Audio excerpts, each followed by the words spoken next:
Je veux vivre pleinement de mon activité. Je veux être libre. Je veux vivre en abondance. Je veux me sentir légitime. Je veux aider un maximum de personnes. Je veux apporter du bien-être au plus grand nombre. Je veux avoir des résultats rapides. Je veux que les gens reconnaissent mon super pouvoir. Je veux avoir un impact positif sur le monde. Mais au fait, comment on fait pour arriver à tout ça ? Bienvenue sur Wellness Impact, le podcast dédié aux entrepreneurs du bien-être et du mieux-être.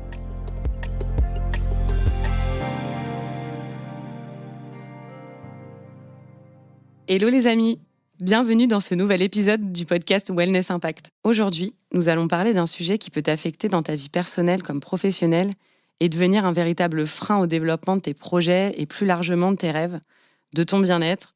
Je veux bien sûr parler de l'angoisse incarnée, la source de tes insomnies, de tes tracas. J'ai nommé la fameuse peur de l'échec. J'ai décidé de t'aider à y voir plus clair en comprenant ses origines, ses symptômes, mais surtout, et c'est là que ça devient intéressant, comment s'en libérer pour en faire un vrai levier, un tremplin vers la confiance et l'action. Oui, rien que ça. L'idée d'aborder ce sujet m'est venue en échangeant avec les entrepreneurs du bien-être et du mieux-être. Certaines phrases revenaient inlassablement. J'ai peur de ne pas y arriver. J'ai peur de ne pas gagner assez d'argent. J'ai peur de ne pas réussir à en vivre. Pour les personnes en reconversion professionnelle, la peur de l'échec, et surtout celle liée au financier, est une des préoccupations dévorantes et démoralisantes. Pas de panique, c'est tout à fait normal. Moi-même, je l'ai expérimenté à mes débuts et parfois encore aujourd'hui. En fait, quand on se lance dans l'entrepreneuriat, on pense forcément aux success stories de ces petites startups américaines devenues des géants à l'international. Alors oui, ça inspire, c'est vrai, mais d'un autre côté, ça met la pression.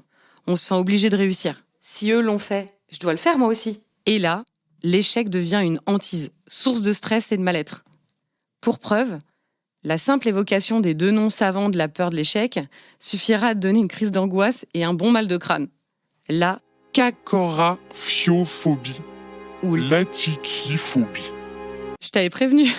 Allez, pour se donner un peu de courage, rappelons-nous que la peur est à l'origine une forme d'intelligence et qu'elle peut nous être utile, comme elle a permis à nos ancêtres de survivre. Mais alors comment faire ? Commençons déjà par la comprendre. Nous le savons, notre cerveau est programmé pour retenir en priorité les expériences négatives. C'est ce paramètre qui peut nous paralyser au moment de passer à l'action. On va se projeter dans le négatif et développer de l'anxiété à cause d'une situation qui, d'ailleurs, n'existera peut-être jamais.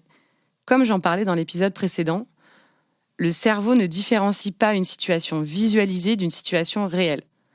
Voilà pourquoi on risque de ressentir ces peurs dans tout notre corps. Bon, la bonne nouvelle, c'est qu'avec un peu de travail, on aura le contrôle sur nos visions. Maintenant qu'on en sait plus, qu'est-ce qu'on fait ?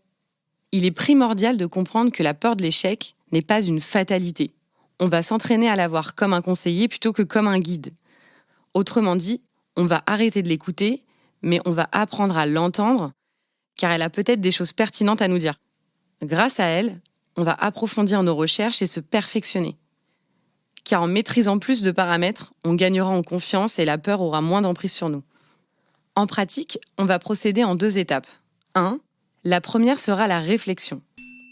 Essayer de comprendre la source de sa peur, son impact sur notre mental, dissocier les doutes fondés, la partie technique du projet à peaufiner par exemple, et les fantasmes liés notamment au manque de confiance en soi. Une fois ce tri effectué, on sera prêt pour la seconde étape. 2. L'action. On va concrètement tout mettre en œuvre pour donner à notre projet les meilleures chances de réussir afin de n'avoir jamais aucun regret et ressentir la fierté du travail bien fait. Et oui, face au doute, rien de mieux qu'un bon plan d'action pour se sentir prêt et à la hauteur. Grâce à ces exercices, ta confiance en ton projet sera ancrée si solidement qu'elle te rendra humble et serein. N'oublie pas, tes choix et leurs conséquences ne sont pas une épreuve à passer pour satisfaire le regard des autres. C'est avant tout une expérience personnelle riche en enseignements. Accepter l'idée qu'un projet dans lequel tu as mis tout ton cœur peut échouer. C'est t'offrir l'opportunité de réussir, mais aussi d'apprendre, d'évoluer et de t'enrichir. T'as le droit de te tromper, c'est même un droit fondamental. Ça te permettra d'assumer pleinement ta vraie personnalité. Te donner les moyens et foncer. Oui, d'accord Léa, tout ça c'est bien, mais j'ai la pression. Je veux me reconvertir, mais j'ai une famille à nourrir. Comment je dois gérer ? Eh bien, comme je t'ai dit, ta peur est peut-être un révélateur de ce qui peut être amélioré dans ton projet. C'est un levier que t'offre ton instinct pour peaufiner ton bébé. Concentre-toi là-dessus et la pression que tu ressens sera un moteur.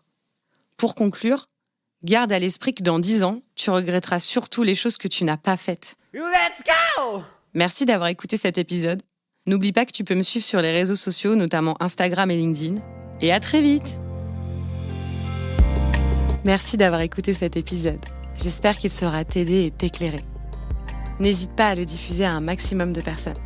Et n'oublie pas de t'abonner sur mon compte Instagram, léa.misspoulet. À bientôt!